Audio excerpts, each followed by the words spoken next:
Greeting, vultures. Your meal tickets here. Al Bundy, Al Bundy, Al Bundy. Horrible TV dad. When I was a kid, I loved watching old reruns. I didn't know how old the shows were. They were new to me, but there was a TV station that we picked up out of Barrie, Ontario that aired shows like Leave It to Beaver and My Three Sons. Those shows, they actually portrayed dads as wise, caring, responsible. By the time I got to high school, it was Al Bundy and Homer Simpson. Is pop culture part of the problem with how we view fathers? Gavin McInnes is a Canadian writer living in New York and the author of The Death of Cool. Joins us now from New York City. And Gavin, you and I are roughly the same age. Did you have the same experience? Dads used to be the smart guys, the good guys, and then they became absolute morons. Yeah, I think it was trial and error. They were just looking for an idiot scapegoat, and they tried everyone. We didn't complain when they came up with Archie Bunker, so they said, oh, good, okay, let's make you the stupidest idiots in the world. But Archie Bunker, and he was meant to be the villain in that show. My friend Ben Shapiro wrote about that in Primetime Propaganda. He spoke to the creators, and they said, yeah, we wanted Meathead to be the hero, but people related to Archie because he seemed like a real guy. I would say that Homer Simpson and the dads from things like Family Guy, Al Bundy, there's nowhere close to real, but that's the depiction in so many sitcoms, in so many ways, and anything that veers from that, well, that sickly, sweet, really family Christian-y stuff, you shouldn't watch that. Yeah, well, if you think about it, Homer is the only guy on that show who couldn't survive in the real world. He would have to be in a home. He's severely mentally handicapped. He hits himself with something many times. So what do you think that this does to young men looking at fatherhood? Because I know that I am not the norm of a lot of the people that I grew up with. There's a lot of people that decided not to have families, not to get married. There's a good number that did, but not as many as my parents' generation. There's an awful lot of people who just think family's not cool, family's not good. You're the author of Death of Cool. Family's cool anymore? I think that what happened with teenagers, which sort of started in the early 50s, before that it was just a young man, and those early shows you mentioned were about when a 15-year-old was just a young man. Teenagers begot irreverence, and that's fine, but somewhere along the line it went from irreverence to disdain.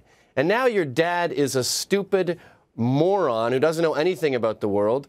And I mean, I'll take it, fine. I'm the dumb guy for your comedy show. But every once in a while, like say maybe Father's Day, it's worth recognizing that we go to bed with a bat next to the bed.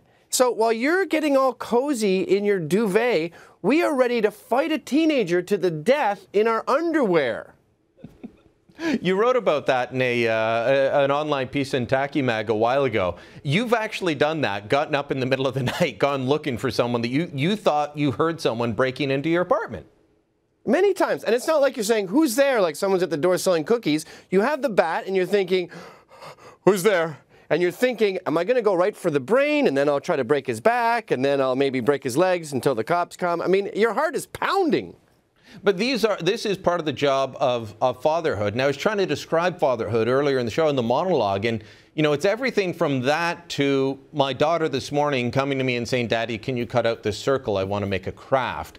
It's anything and everything. The hero, the spider killer, the guy that, you know, Bill Cosby, teach you about money and morals, all of those sorts of things come into the role of dad, and it's not a job that I'm going to leave anytime soon. So that's part of why I say it's more important than this job, but it's going to stay with me for the rest of my life. Is there a gas smell in the house? Should we go to the hospital, or is this just a little concussion? Where are you going to school? Are you getting a good enough childhood? Are you safe enough when you ride around on your bike? I mean, we're around the clock, always on duty. And then you turn on TV and they have a cartoon of you with a pipe going, ooh, ooh, ooh, ooh, ooh, come on. Or even, you know, my wife and I used to like watching Everybody Loves Raymond, and he was a nice enough guy, but all he ever was trying to do was sneak away to the golf course. I'd love to golf. I'm completely bad at golf. But it's 5 hours of walking around in the fresh air without somebody asking me to do something other than hit a tiny little ball into a tiny cup far away. But I don't do it because I don't have the time. I'm working. Who has the time? Or I'm the father. I got a call from a friend the other day who doesn't have kids, and he goes, "You want to play golf on Saturday?" And I said, "Are you insane? That's like saying, do you want to start a metal band with me and go on tour? I don't have a Saturday I can throw away." Oh, man. So you and your wife have 3 kids. What are your plans for Father's Day? Are you going to have the malformed pancakes and the burnt toast? I'm working on Saturday, and then Sunday morning is pancake morning, where I always make the kids different shaped pancakes, so I'm not going to give up that tradition.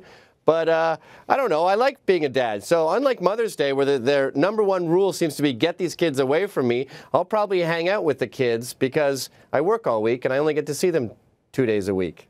All right. Well, it sounds like a lot of fun in your house, Gavin. Thanks so much. And, of course, we can pick up your book. It's out in paperback now, right? It's just come out in paperback. Yep, you can order it on Amazon. It should be in stores right now. All right. The Death of Cool. And it has something to do with an adult hangover. Check it out. Gavin McInnes, always a good time.